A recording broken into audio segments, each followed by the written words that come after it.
जय जगन्नाथ पिला माने शिक्षा सुजोग यूट्यूब चैनल आउ एक नुआ वीडियो को आपण मानक स्वागत।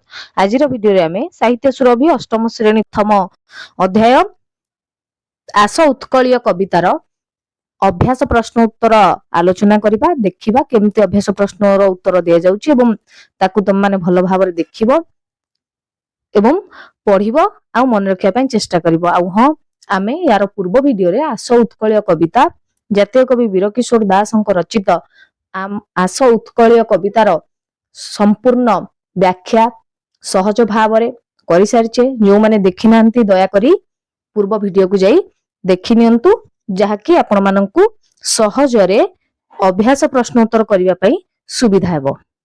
तो चलंतु देर न करी आरंभ करिबा पाठ्य अंतर्गत प्रश्न उत्तर। आस कविता को भल भावरे आवृत्ति करिबा बुझिबा ओ उत्तर लिखिबा। मो बुझिबारी एठी रहिछि पिले माने मो बुझिबारे प्रश्न निम्नलिखित प्रश्न गुडी को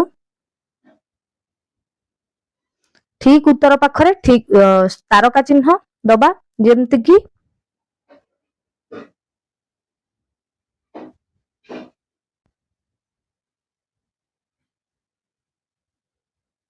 प्रश्न नंबर क निम्नलिखित प्रश्न गुड़िकर ठीक उत्तर पाखरे तारका चिन्ह दियो। एक नंबर प्रश्न ए देश जातिर पूर्व कथा एही पादरे थिबा पूर्व कथाटिरे केउ कथा प्रकाश पाउछि। ऑप्शन गुडा हेउछि अतीतर गौरव कथा, ऐतिहासिक कथा, सृजनशील भाव ना वैज्ञानिक चिंताधारा। सठिक उत्तरटी अतीतर गौरव कथा। 2 नंबर प्रश्न कवितार विषय वस्तु निम्नलिखित केउ प्रसंग उपर आधारित होइछि। देशर प्रगति, देशर अर्थनीति, देशर अलिभा कहानी, देश पई उत्सर्गीकृत भावना।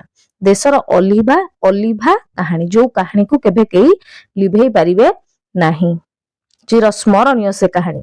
3 नंबर प्रश्न से पुओ महिमा हेबो की कली एई पादरे से शब्द कहा पई व्यवहृत होइछि। से पुओ महिमा दरिद्रर बंधु गोपबंधु तो कथा कविताटी जो माने पूर्व वीडियोटी देखिचंते से माने निश्चित भाव रे जानि पारुथिबे। ए कथा से पुओ महिमा कहिले गोपबंधु को बुझाउछि। से शब्दर अर्थ एटी गोपबंधु को पई सेटा लागिछि। 4 नंबर प्रश्न मुक्ति पथर सैनिक बोली कवितारे काहाकू कुहा जाइछि। चंदन हजूरी, गोपबंधु, धर्मा ना बाजी राउत। सठिक उत्तर हेउछि बाजी राउत। मुक्ति पथर पथिक से कविताटी को जदि भल भाव देखिदेव एठी जानि परिबो जे बाजी राउतर ना लुचि नाही। मुकत पथर सैनिक सेही तरपणकर सेना मौचारी स्वाधीन संग्राम पुराण फेई हेला तो पिले माने से किए कहा पई लागिछि। एठी मुकति पथर पथिक किए बाजी राउत। ख नंबर तुमर सांग माने भिन्न भिन्न उत्तर बाछि थाई पारंती। तुमे उत्तर गुड़िक काहींकी बाछिल ताहा तुम सांग मानक सहित आलोचना कर। एठी सब होउची ठीक पिले माने परवर्ती प्रश्न रे देखिनियो मिली मिसी जोड़िबा। कवितारे मनोनीत किछि धाड़ी बा पाद क स्तंभ रे दिया जाइछि।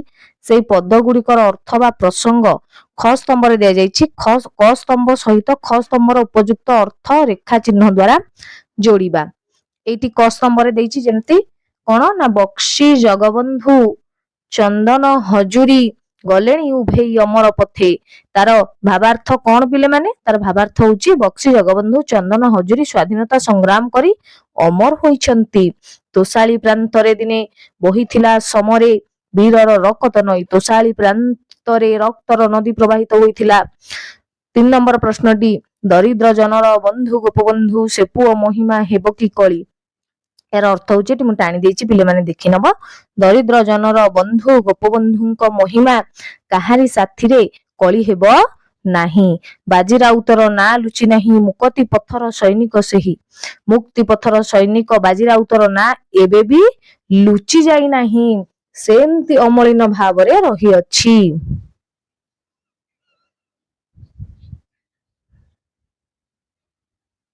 परवर्ती प्रश्न पिले माने एठी रहिछि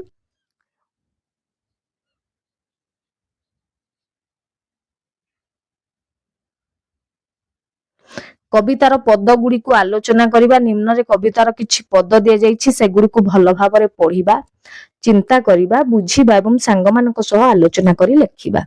ପ୍ରଥମ ପ୍ରଶ୍ନଟି, କ ପାଇକ ପୁଅର ଗାରିମା ଯା ଥିଲା ସ୍ୱାଧୀନତା ଜାଗେ ଦେଲା ଆହୁତି, ସେ ଜାତି ଦାୟାଦ ଆମେ ତ ସରବେ ବୋଳି ହେବା ଅଙ୍ଗେ ସେହି ବିଭୂତି। ପିଲାମାନେ এই ପ୍ରଶ୍ନ ଏହାର ଉତ୍ତର କେମିତି ବ୍ୟାଖ୍ୟା କରାଯାଉଛି ଦେଖ। ପିଲାମାନେ ଏହାର ଉତ୍ତରଟା ଦେଖ। ଉତ୍ତର ଏଇଟି, ଉପରୋକ୍ତ ପଦ୍ୟାଂଶଟି ପଠିତ ଅଷ୍ଟମ ଶ୍ରେଣୀ ସାହିତ୍ୟ ସୁରଭି ପୁସ୍ତକର ଆସ ଉତ୍କଳୀୟ କବିତାରୁ ଆସିଛି। ଏହି କବିତାରେ କବି ଜାତୀୟ କବି ବୀରକିଶୋର ଦାସ କବି ଉତ୍କଳୀୟ ମାନଙ୍କୁ ପୂର୍ବପୁରୁଷ ମାନଙ୍କର ପୂର୍ବ ବୀରତ୍ୱ ଏବଂ ଗୌରବର ବାର୍ତ୍ତା ପ୍ରଦାନ କରିଛନ୍ତି। ଦେଶର ସ୍ୱାଧୀନତା ସଂଗ୍ରାମ ରୂପକ ଯଜ୍ଞରେ ଉତ୍କଳର ପାଇକ ପୁଅ ନିଜର ସମସ୍ତ ସୁଖ ଭୋଗ ଏପରିକି ନିଜର ଜୀବନକୁ ଆହୁତି ଦେଇଥିଲା। ସେଭଳି ମହାନ ଓଡ଼ିଆ ଜାତିର ଦାୟାଦ ହେଉଛେ ଆମେ ଓଡ଼ିଶାବାସୀ।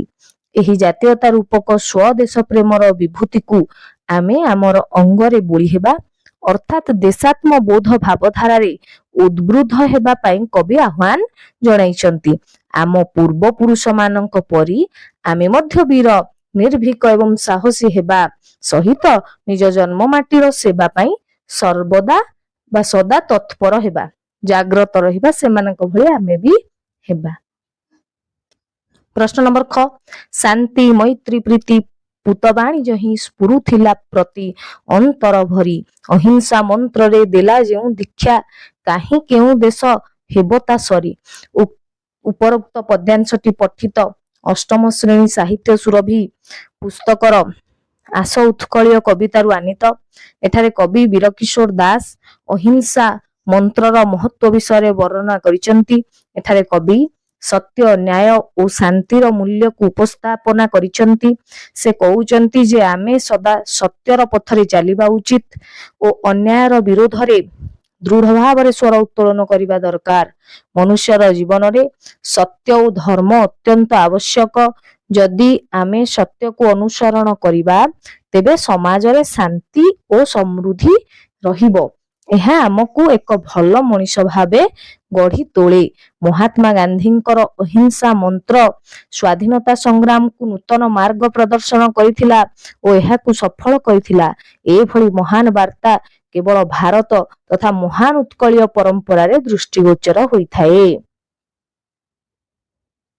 ଏଇ ପଦ୍ୟାଂଶର ଭାବାର୍ଥ ହଉଛି ଏଇଟା ଆମେ ଲେଖୁଛେ।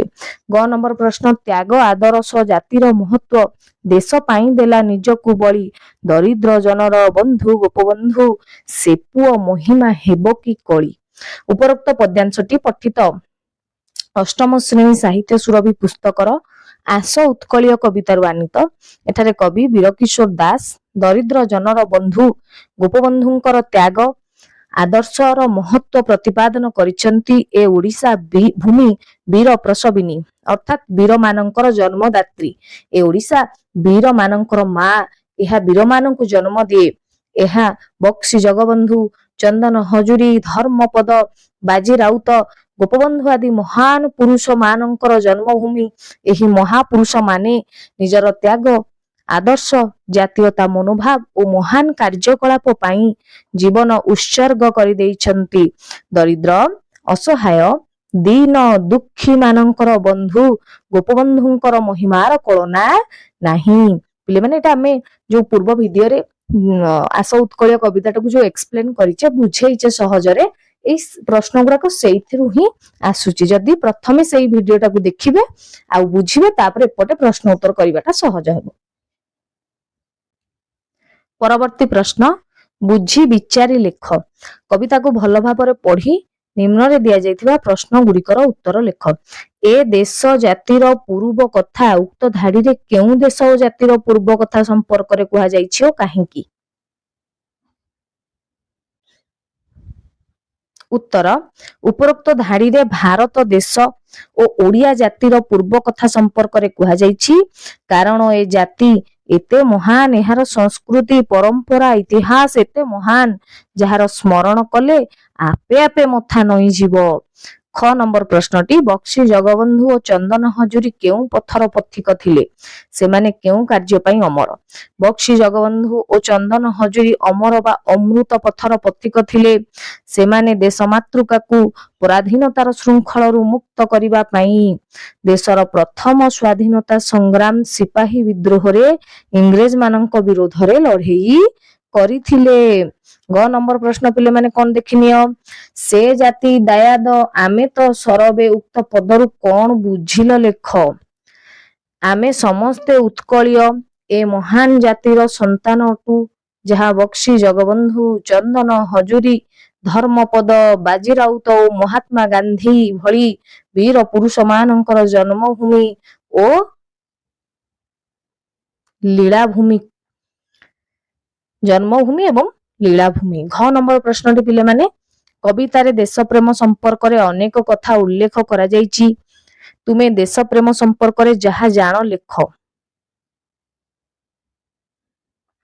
देश प्रेम माने निज देश प्रति अपार असीम भल पाइबा सम्मान एवं निष्ठा यह मानव जीवन गोटे उत्तम गुण जहा आमको देश पई काम करने को प्रेरित करे। देश प्रेम आमको निज संस्कृति परंपरा और भाषा को सुरक्षित रखा को शिखाए यह आमको सत्यवान कर्तव्यनिष्ठ और दायित्वशील नागरिक हेबा को प्रेरणा दिए। आम देशर महान स्वाधीनता संग्रामी माने किए किए आमर महान स्वाधीनता संग्रामी जेमिति कि महात्मा गांधी सुभाष चंद्र बोस और भगत सिंह देश प्रेमर उत्तम उदाहरण सेमाने निज जीवन को देश पई बलिदान करथिले। आजिर युवपीढ़ी पई देश प्रेम अत्यंत आवश्यक आमे भल शिक्षा ग्रहण करी सत्य और नीति रे अतुट रही देशर उन्नति रे अंश ग्रहण करि परिबा। देश प्रेम आमको एकता सम्मान और उन्नतिर पथरे आगकु नै जाय एहा प्रत्येक नागरिकक हृदय रे रहिबा उचित। प्रश्न नंबर 1 ए कविताटी एक देशात्मबोध कविता जहां आमको आम राज्य और देश को भल पाइबार प्रेरणा जागृत करिथे नै कि पिले माने आम देश और राज्य को भल पाइबार प्रेरणा दौ नाही कि कविता ए कविताटी तुमको केउ प्रेरणा प्रदान करूछि लेख। ए कविताटी आमको आम पूर्व पुरुष मानकर वीरत्व त्याग देश पई आत्म बलिदान भली प्रेरणा प्रदान करूछि। एट देइछि प्रश्न पाइक पुअर गरिमा जा थिला ताकू आमे काल परिवर्तन करि लेखिबा वर्तमान एवं भविष्यत एटा अतीत काल रे अछि वर्तमान एवं भविष्यत काल रे परिवर्तन करि लेखिबा। पाइक पुअर जहा गरिमा रहिछि वर्तमान काल सेमती भविष्यत काल रे कोन हबो ना पाइक पुअर गरिमा जहा रहिबो भविष्यत काल। 2 नंबर प्रश्नटा तोषाली प्रांतरे दिने बही थिला अतीत काल तार वर्तमान एवं भविष्यत काल लेखिबा। तोषाली प्रांतरे दिने बहिछि वर्तमान काल तोषाली प्रांतरे दिने बहिबो भविष्यत काल। पिले माने घ नंबर प्रश्नटा देख घ नंबर प्रश्नटा हेउछि समान अर्थ बुझाउथबा शब्द ब्रैकेट रे प्रतिशब्द अर्थात समान अर्थ बुझाउथबा पद को प्रतिशब्द बोली कुहा जाय। कवितार किछि शब्द निम्न दिया जायछि ता तळकु दिया जायथिबा समान अर्थ बुझाउथबा शब्द को खोजी खाली घर पूर्ण कर किछि कष्ट करबा नाही पिले माने एठी से पुओ नई सागर सैनिक तार प्रतिशब्द गुडा तळे लिखि देछि आमे खाली बाछि कि लिखिबार अछि। पुओ एठु आसीबो पुओरु पुत्र सुत एटा अछि नई नई होउछि तटिनी एवं स्रोतस्विनी अछि।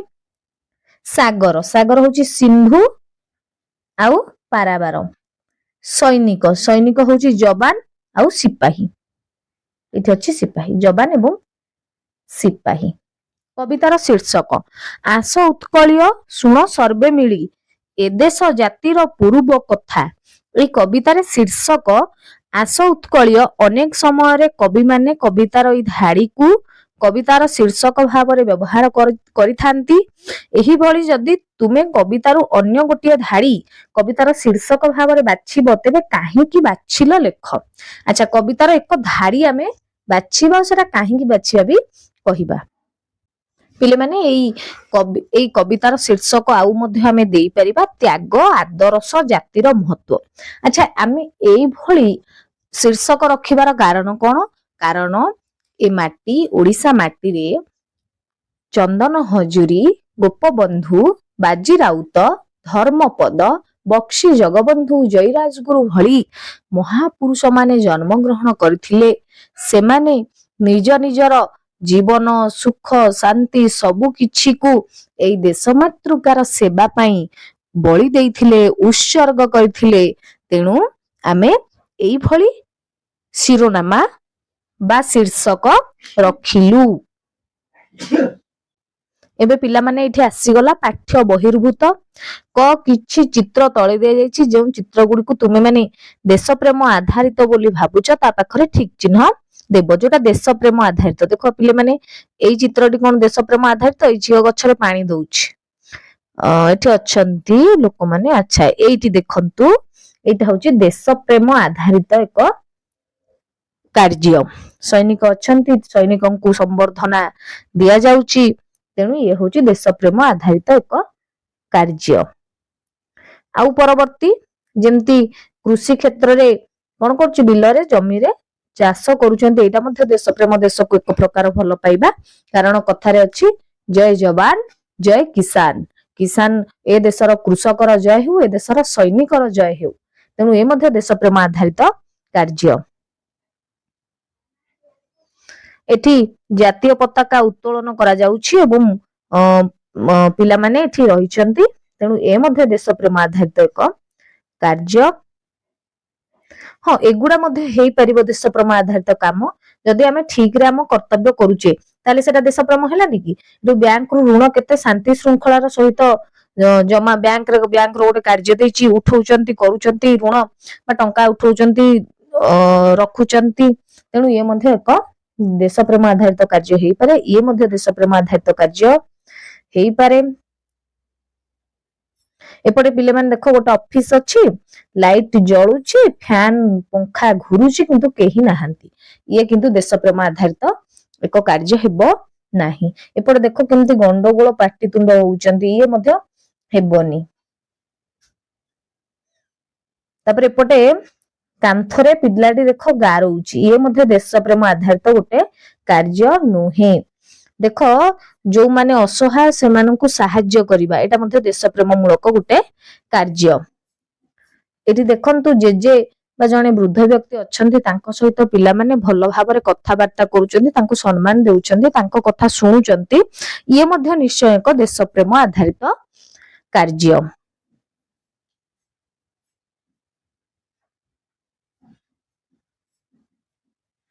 ତାପରେ ଆସିଲା ଆମର ଅସ୍ତ୍ର ଶସ୍ତ୍ର। ପାଇକ ପୁଅର ଗାରିମା ଯାଥିଲା, ସ୍ୱାଧୀନତା ଜାଗେ ଦେଲା ଆହୁତି।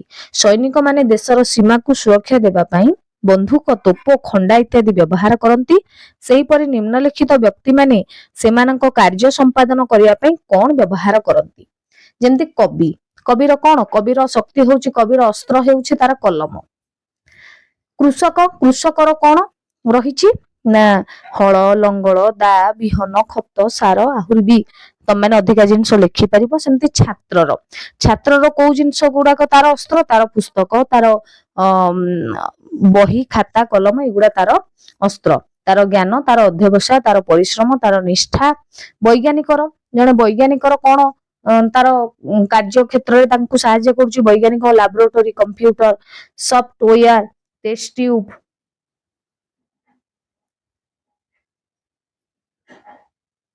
ଇନକ୍ୟୁବେଟର, ବିଭିନ୍ନ ରାସାୟନିକ ପଦାର୍ଥ। ଏଇଟା ହଉଛି ଜଣେ ବୈଜ୍ଞାନିକର ବିଭିନ୍ନ ସାମଗ୍ରୀ। ଡାକ୍ତର ଷ୍ଟେଥୋସ୍କୋପ, ଅଣୁବୀକ୍ଷଣ ଯନ୍ତ୍ର, thermometer, sphygmomanometer, x ray machine, medical record, ଏଇଟା ସବୁ ଜଣେ ଡକ୍ଟରଙ୍କର ସାଧନ। ତୁମ ଭାଷା ଓ ଗୀତ। ଶ୍ରେଣୀର ସମସ୍ତ ଛାତ୍ରଛାତ୍ରୀ ନିଜ ଭାଷାରେ ଦେଶ ପ୍ରେମ ସମ୍ପର୍କିତ କବିତା ଓ ଗୀତ ସଂଗ୍ରହ କରି ପଢ ଏବଂ ଲେଖ। ପିଲାମାନେ ଏଇଟା ତୁମେ କରିବ। ତୁମମାନଙ୍କ ପାଠରେ ଦିଆଯାଇଥିବା ଯେକୌଣସି ଗୋଟେ ଦେଶାତ୍ମ ବୋଧକ ଗୀତକୁ ନେଇ ଶ୍ରେଣୀ ଗୃହରେ ଅଭିନୟ କର। ନିଶ୍ଚିନ୍ତ ଭାବରେ କରିବ। ପିଲାମାନେ, ଇଏ ହଉଛି ଆମର ତ୍ରିରଙ୍ଗା ପତାକା। ଏହାର ନାଁ ଏମିତି କାହିଁକି ଦିଆହେଲା ନା ତ୍ରିରଙ୍ଗାରେ ତ୍ରିରଙ୍ଗା ହଉଛି ତିନୋଟି ରଙ୍ଗରେ, ତ୍ରିରଙ୍ଗା ଅର୍ଥାତ ଆମର ଜାତୀୟ ପତାକା ରହିଛି। ଜାତୀୟ ପତାକା ଦେଶର ଗର୍ବ ଏବଂ ଗୌରବ। ଯେକୌଣସି ଦିନ ଶୋଇବା ପୂର୍ବରୁ ତୁମେ ମାନେ ସମଗ୍ର ଦିନର ଦିନଚର୍ଯ୍ୟା ମନେ ପକାଅ। ଭାବ ଯେ ତୁମର କେଉଁ କାର୍ଯ୍ୟ ଜାତୀୟ ପତାକାକୁ ଖୁସି କରୁଛି ଓ କେଉଁ କାର୍ଯ୍ୟ ଜାତୀୟ ପତାକାକୁ ଦୁଃଖ ଦେଉଛି।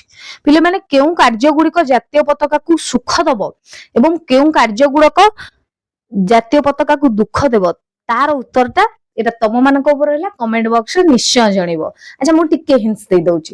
କୋଉ କାମ ଗୁଡାକ ଜାତୀୟ ପତାକାକୁ ଖୁସି ଦବ ନା ଯୋଉଟା ଭଲ କାମ ଗୁଡାକ, କୋଉଟା ଦୁଃଖ ଦବ ଯୋଉଟା କରିବା କଥା ନୁହେଁ, ଖରାପ କାମ ଗୁଡାକ। ଉଦାହରଣ ଦେଇକି ଦିଟା ଉଦାହରଣ, କୋଉ ଭଲ କାମ ଗୁଡାକ ଜାତୀୟ ପତାକାକୁ ଖୁସି ଦବ ଏବଂ କେଉଁ କାମ ଗୁଡାକ ଜାତୀୟ ପତାକାକୁ ଦୁଃଖ ଦବ, କମେଣ୍ଟ ବକ୍ସରେ ନିଶ୍ଚୟ ଜଣେଇବ। ଏବେ ଆସିଲା ଝରକାରୁ। ତୁମେ ଦେଶପ୍ରେମ ମୂଳକ କବିତା ଆସ ଉତ୍କଳୀୟ ପଢିଲ।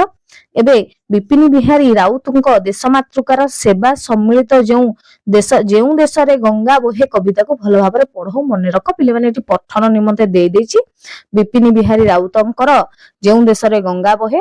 ପୁରା କବିତା ରଚନା। ଜାତି ପାଇଁ ଦିନେ ବାଳୁତ ଧରମା, ଝାସିଥିଲା ପ୍ରାଣ ସାଗର ଜଳେ, ଲିଭିବ କି ତାର ଅଲିଭା କାହାଣୀ, ଥିବା ଯାଏ ନର ଧରଣୀ ତଳେ। এই ପଦ୍ୟାଂଶର ଶେଷ ଶବ୍ଦକୁ ଭଲ ଭାବରେ ପିଲାମାନେ ଟିକେ ଧ୍ୟାନର ସହ ଦେଖ।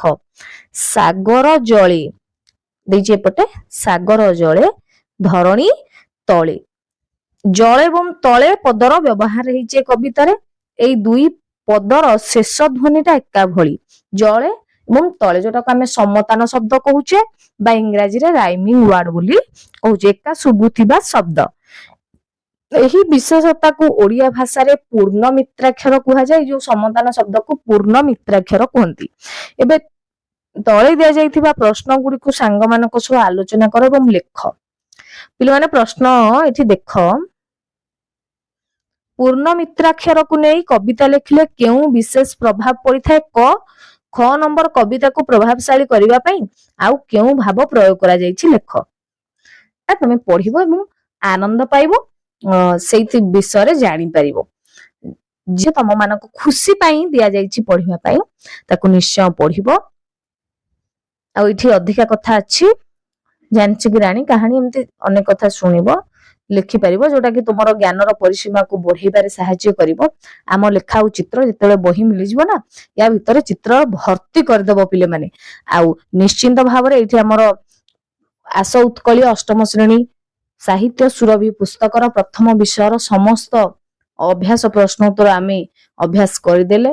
ଯଦି ଭଲ ଲାଗିଛି ନିଶ୍ଚିତ ଭାବରେ ଶିକ୍ଷା ସୁଯୋଗ ୟୁଟ୍ୟୁବ ଚ୍ୟାନେଲକୁ ସବସ୍କ୍ରାଇବ କରନ୍ତୁ, ଲାଇକ୍ କରନ୍ତୁ, ସାଙ୍ଗମାନଙ୍କ ସହିତ ସେୟାର କରନ୍ତୁ। ମୁଁ ପଚାରିଥିବା ପ୍ରଶ୍ନକୁ କମେଣ୍ଟ ବକ୍ସରେ ଉତ୍ତର ଦିଅନ୍ତୁ ଏବଂ ନିଜର ମତାମତ ମଧ୍ୟ ଦେବେ। ଭିଡିଓଟି କେମିତି ଲାଗିଲା? ରହୁଛି, ଧନ୍ୟବାଦ। ପିଲାମାନେ ଏଠି ରହିଛି ପ୍ରଶ୍ନ, ଯୋଉ ପୂର୍ଣ୍ଣ ମିତ୍ରାକ୍ଷରକୁ ନେଇ କବିତା ଲେଖିଲେ କେଉଁ ବିଶେଷ ପ୍ରଭାବ ପଡିଥାଏ, ତାର ଉତ୍ତର ହଉଛି ପୂର୍ଣ୍ଣ ମିତ୍ରାକ୍ଷର ସମାନ ଅନୁପ୍ରାସ ବା ଅନ୍ତ୍ୟାନୁପ୍ରାସକୁ ନେଇ କବିତା ଲେଖିଲେ କବିତାରେ ଏକ ସୁନ୍ଦର ଲୟ ଓ ସଙ୍ଗୀତମୟତା ଆସେ। ଏହା ପାଠକଙ୍କୁ ଶୁଣିବାରେ ଓ ପଢିବାରେ ଆକର୍ଷଣୀୟ ଲାଗେ। ଶବ୍ଦର ସମାନତା କବିତାକୁ ସହଜ ମନେ ରଖିବାକୁ ସହାୟକ ହୁଏ। ଏଥିରେ ଭାବର ଅଭିବ୍ୟକ୍ତି ଆହୁରି ସୁନ୍ଦର ଓ ପ୍ରଭାବଶାଳୀ ହୁଏ। ସେହିପରି ପୂର୍ଣ୍ଣ ମିତ୍ରାକ୍ଷର କବିତାକୁ ମାଧୁର୍ଯ୍ୟ ଓ ରସମୟ କରିଦିଏ। ଖ ନମ୍ବର ପ୍ରଶ୍ନ, କବିତାକୁ ପ୍ରଭାବଶାଳୀ କରିବା ପାଇଁ ଆଉ କେଉଁ କେଉଁ ଭାବ ପ୍ରୟୋଗ କରାଯାଇଛି ଲେଖ। এই କବିତାକୁ ପ୍ରଭାବଶାଳୀ କରିବା ପାଇଁ ପୂର୍ଣ୍ଣ ମିତ୍ରାକ୍ଷରୀ ବ୍ୟତୀତ ଭାବାତ୍ମକ ବା ଭାବ ଗଭୀରତା ଓ ଦେଶ ପ୍ରେମର ଭାବକୁ ବହୁତ ସୁନ୍ଦର ଭାବରେ ପ୍ରୟୋଗ କରାଯାଇଛି। ପ୍ରାଣ ସାଗର ଜଳେ ଲିଭିବ କି ବାକ୍ୟରେ ଉପମା ଓ ଚିତ୍ରାତ୍ମକ ଭାବ ଦେଖାଯାଏ, ଯାହା କବିତାକୁ ଜୀବନ୍ତ କରେ। ଏଥିସହ ଏଠାରେ ଅମରତ୍ୱର ଭାବନା ମଧ୍ୟ ରହିଛି, ଯେଉଁଥିରେ ବଳିଦାନର କାହାଣୀ କେବେ ଶେଷ ହୁଏନି ବୋଲି କୁହାଯାଇଛି। ଏହି ସମସ୍ତ ଭାବ କବିତାକୁ ଅଧିକ ଗଭୀର, ମନୋମୁଗ୍ଧକର ଓ ପ୍ରେରଣାଦାୟକ କରିଥାଏ।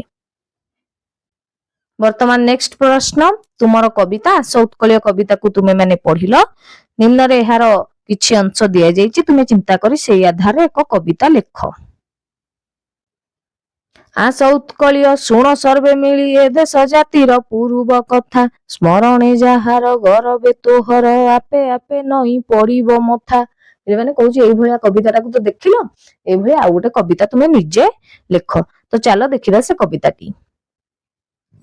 ମାଟି ଉପରେ ରକ୍ତର ଧାର ବୀର ମାନଙ୍କର ଅମର କଥା, ଦେଶ ପାଇଁ ଦେଲେ ପ୍ରାଣ ସେମାନେ ଆମର ଗର୍ବ ସମ୍ମାନ, ତଲୱାର ଧରି ଲଢିଲେ ସେ ଭୟକୁ କେବେ ମାନିଲେ ନାହିଁ, ଶତ୍ରୁ ସାମ୍ନାରେ ଦୃଢ ହୋଇ ଜୟର ପଥକୁ ଛାଡିଲେ ନାହିଁ।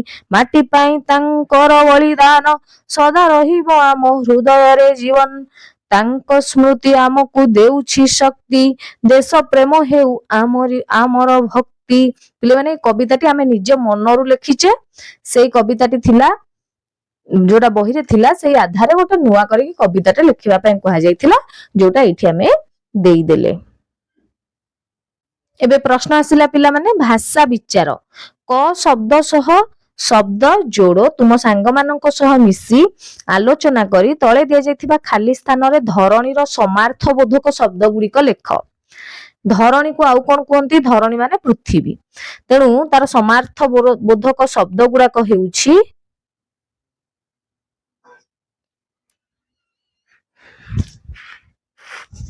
ଧରିତ୍ରୀ, ଅବନୀ, ମେଦିନୀ, ରସା, କ୍ଷମା, ବସୁଧା, ବସୁନ୍ଧରା, ବସୁମତୀ, ପୃଥିବୀ। ପିଲାମାନେ ମୁଁ ମଧ୍ୟ ଯୋଉ କଷ୍ଟ ଶବ୍ଦ ପୂର୍ବ ଭିଡିଓରେ ଯୋଉ ବୁଝେଇଥିଲି, ସେଇଥିରେ କଷ୍ଟ ଶବ୍ଦର ଅର୍ଥ ଗୁଡାକ ଦେଇଥିଲି, ସେଇଥିରେ ବି ଅଛି, ଦେଖିନେବ।